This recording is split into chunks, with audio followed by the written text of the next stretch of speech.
चलिए बच्चों, आज हम देखते हैं फ्लेमिंग के दाएं हाथ का नियम। जैसे हमने फ्लेमिंग के बाएं हाथ का नियम पढ़ा है, फ्लेमिंग के दाएं हाथ का नियम भी उसी के समान है। बस उसमें और इसमें जरा सा एक ही फर्क है कि यहाँ बात होगी प्रेरित धारा की।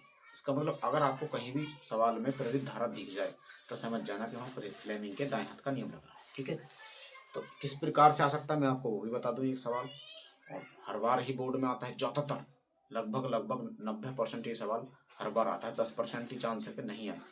देखते हैं, धारावाही चालक पर उत्पन्न चुंबकीय क्षेत्र की दिशा।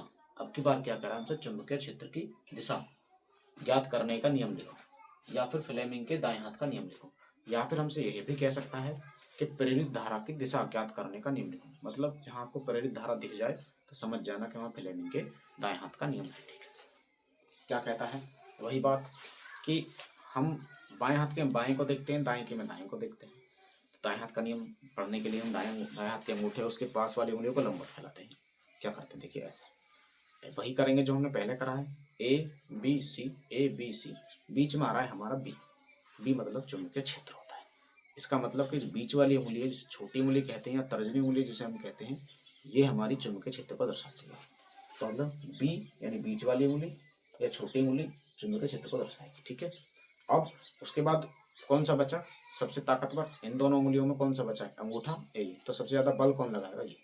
तो अंगूठा क्या करता है, चालक की गति की दिशा। इसका मतलब जो पहले नियम में एक तरह से मान सकते हैं, जो बल लगाता तो बल की दिशा, बल जब लगने के बाद कोई चीज दिशा प्राप्त कर लेगी तो ये क्या करेगा, चालक की गति की दिशा को दर्शाता है। और फ्लेमिंग के बाएं हाथ के नियम में ये धारा थी और फ्लेमिंग के दाएं हाथ के नियम में ये प्रेरित धारा हो जाएगी। बस दोनों में यही अंतर है, यानी B A B C, A B बीच में आएगा बी चुंबकीय क्षेत्र या प्रेरित धारा और चालक की गति की दिशा। यही बस फ्लेमिंग के दाएं हाथ का नियम है।